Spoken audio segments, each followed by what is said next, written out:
السلام عليكم ورحمة الله وبركاته. نبدأ إن شاء الله حلقات تعليم القرآن الكريم للدكتور أحمد عامر، فلنبدأ. القرآن احنا قلنا امبارح وانت عارف انه في 30 جزء و114 سورة، انما في كتير مننا ما يعرفش عدد الآيات كام. في بعضنا عارف انما الأغلبية مش عارف. نقولها النهاردة. في 6236 آية. عدد كلمات القرآن، الكلمة بقى دي كآية حالها كده، شوف بالك، عدد كلمات القرآن 77437 كلمة. شوفوا ألوف الكلمات وألوف الآيات وألوف الحروف، كلهم خارجين أو مبنيين من 28 حرف. أنا بجيب لك من الآخر علشان لو تعرف نطق الحرف هتبقى كده والله، وهتعلم الناس. وهدف البرنامج مش انت تتعلم القرآن وبس، زي ما احنا قلنا امبارح، انك تعلم الناس القرآن، وتبدأ بأهل بيتك. الأقربون أولى بالمعروف، بزوجتك، بأولادك، بأختك، بوالدتك، بوالدك، وهكذا. وبعدين تنتشر، تبدأ بواحد وتنتهي بملايين. ايه المانع؟ أكثر عدد تداولا في الحروف الهمزة، ذكرت في القرآن 48800 مرة. خد بالك، شوف العدد اللي تقوله هنا وتقوله هنا وتقوله هنا. إذن لو تعرف الهمزة بس إنها إنما في القرآن بتقول بس ده مش مجالنا دلوقتي. أقل الأعداد في الحروف في القرآن حرف الضاء، ذكر 842 مرة بس. شوف الهمزة قد ايه، 48800. انما حرف الضاء اقل الحروف عددا 842، يعني الهمزة اكتر من حرف الضاء ب 48000 مرة. وبرضه ما دام الضاء 842 وتعرفها، يبقى ما تغلطش فيها بقى، لان برضه العدد قليل يعني. ثاني عدد في حروف القرآن عددا بعد الهمزة اللام، ذكرت 33522 مرة، وكلها لام. لا شوف، لا اقول لك، لا اقول لا اله الا الله، اللام. لكن في اسم الجلال اللام بتتخن فقط اذا كان قبل اسم الجلال مفتوح او مضموم، ان الله عبد الله. إذن لازم نتعلم القرآن. احنا قلنا امبارح والله لو نجيب ناس معاها الدكتوراه من جميع أنحاء العالم، واخدها من فرنسا ومن ألمانيا ومن عارف ايه، من روسيا ومن القاهرة، وما تعلمش القرآن، ونيجي نقول له اقرأ القرآن، والله ما يعرف يقرأ. ليه؟ أصل ده كلام أحكم الحاكمين، مش كلام واحد صحفي كاتبه أو قصص بنقولها. ده كلام نازل من السماء من رب العالمين، له كتابة خاصة، له نطق خاص. يعني مثلا لما اجي اقول له اللي معاه دكتوراه، اللي ما عرفش القرآن، اللي ما قراش، اللي ما قعدش على شيخ وعلمه، ما هو ده القرآن ده بالتلقي من سيدنا، من رب العزة اولا، لسيدنا جبريل، للرسول الحبيب صلى الله عليه وسلم، الى بقية الامة. شوف سلسلة سبحة، ما تقطعش السبحة دي، السبحة دي متكاملة. لما اجي اقول له ايه، واقيموا الصلاة واتوا الزكاة، اقول له ايه ده؟ انت فين الواو؟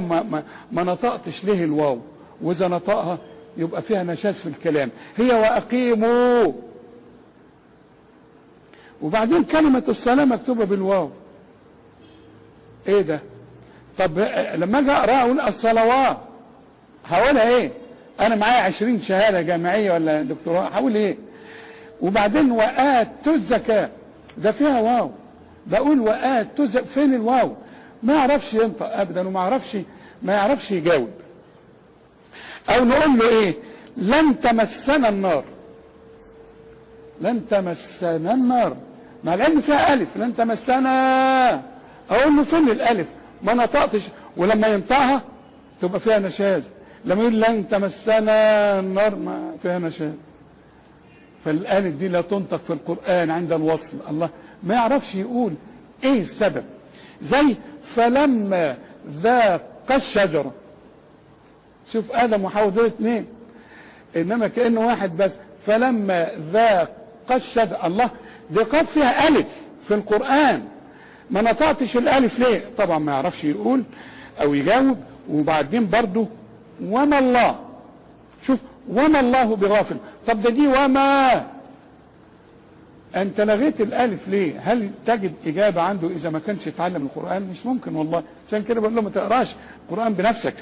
ثم اتموا الصيام، دي اتموا الفين ايه؟ ما عرفتش تقولها ولا ايه؟ ايه الحكايه؟ شوف هنا يا موسى إني أنا الله رب العالمين. خد بالك من يا موسى، تقراها كده يا موسى، شوف المد ده، يا موسى إني أنا الله رب العالمين. إنما في آية تانية فلما جاءهم موسى بآياتنا، ما تقدرش تقول موسى ليه؟ فين الإجابة؟ لازم تتعلم يا حلو. ثالث آية فلما قضى موسى الأجل، الله ده الأول موسى ولازم تقول كده عند الوصف. الثانية فلما جاءهم موسى بآياتنا. الثالثة ده نفس الاسم ونفس النبي، يقول لك فلما قضى موسى الأجل. ايه ده موسى الأجل؟ مفيش مد. ايوه مفيش مد. ازاي؟ لا ده بعدين بقولها لك بقى ان شاء الله لما اتبعنا. الذين زعمتم انهم فيكم شركاء، لو اجي اقول لك اكتب شركاء يا اللي معاك الدكتوراه، تكتبها ايه؟ الامه كلها تكتبها ايه؟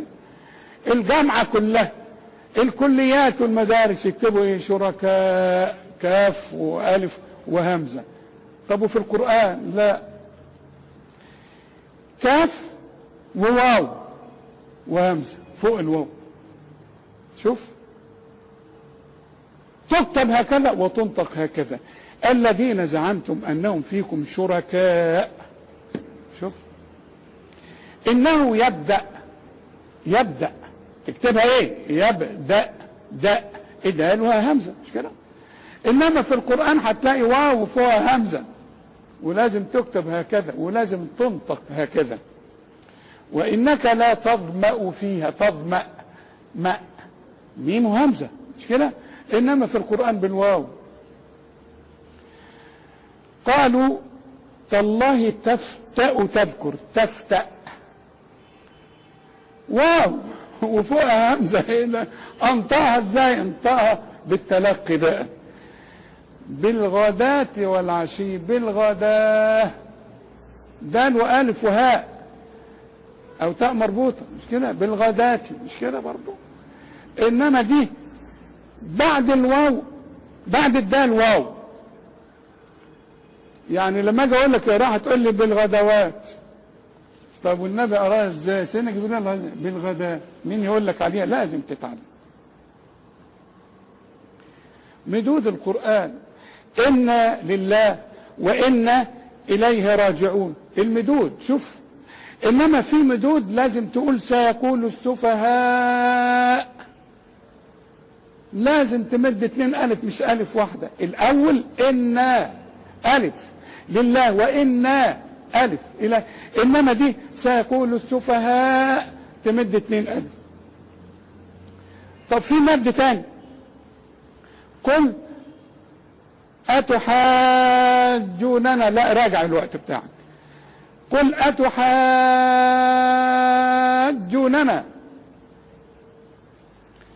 ده 3 ألف، لازم تقول 3 ألف. قل أتحاجوننا. المدود الطبيعية فإذا جاءت تمد 2 ألف، الطامة 3 ألف. شوف الأولى ألف، الثانية 2 ألف، التالتة 3 ألف. ايه ده؟ شوف، ولقد انا بجيب لك عينات، بس انا بجيب لكم عينات علشان تعرفوا تتابعوا البرنامج ده وتتابعوا اي برنامج يعلمك القرآن. بس هنا بقى الميزة فيه ان احنا زي ما تقول ايه، سنة اولى روضة في القرآن، وكل الفصل تلاقي فيه تشكيلة كبيرة قوي، تلاقي الوزير والغفير وبتاع البطاطا والبواب وكل الاعمار، لان هنبدأ في تعليم القرآن وهناخد حرف حرف. شوف، ولقد جاءك من نبأ المرسلين. نبأ ألف وبعدين همزة، لا، هنا بقى ياء مكتوبة ياء وتحتها همزة وتقولها نبأ المرسلين.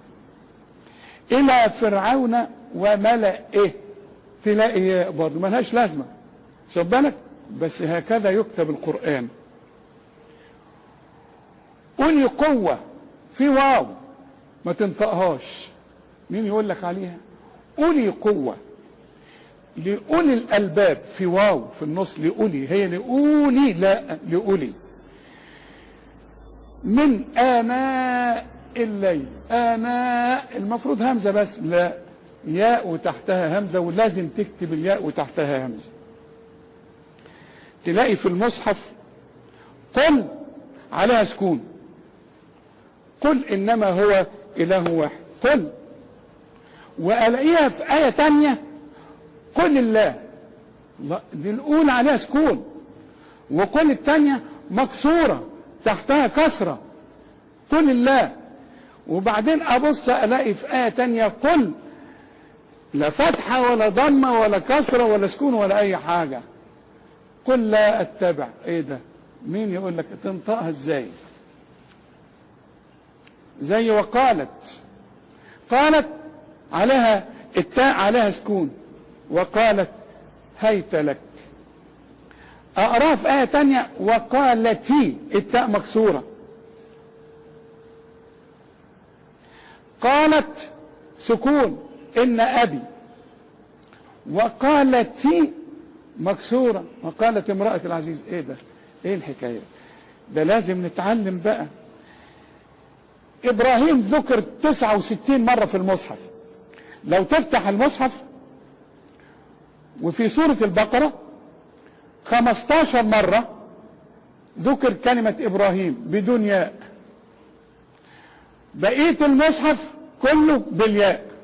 شوف يعني 69 مرة، 15 مرة من غير ياء في البقرة بس، وكلها تقراها ازاي؟ إبراهيم بالياء. طيب آخر صفحة ناخدها بعدين نكمل برضو. شوف، وأمهاتكم اللاتي، مكتوبة اللاتي، طب تقراها ازاي؟ تقول اللاتي بالالف، مكتوبة اللاتي، انما احنا ليه اتعلمناها من حضرة النبي صلى الله عليه وسلم. برضو هو مولانا، مكتوبة مولانا في القرآن. ظلمات، ظلمت، مكتوبة ظلمت، ونقراها ظلمات. فأخذتكم الصاعقة، الصاعقة بالالف، مكتوبة الصاعقة. آخر كلمة أو لمستم النساء، مكتوبة كده، إنما في القرآن لمستم النساء. إن شاء الله بكرة نكمل. معلش احنا ايه بنبني دلوقتي، والبنى بيبقى صعب، عاوز حديد واسمنت وزلط وطوب ومش عارف ايه، بيبقى صعب. انما بعد كده هنبني العمارة، وهتبصوا تلاقي نفسكم اتعلمتوا القرآن بأسرع مما يمكن. أشكركم وإلى لقاء آخر إن شاء الله، والسلام عليكم ورحمة الله وبركاته.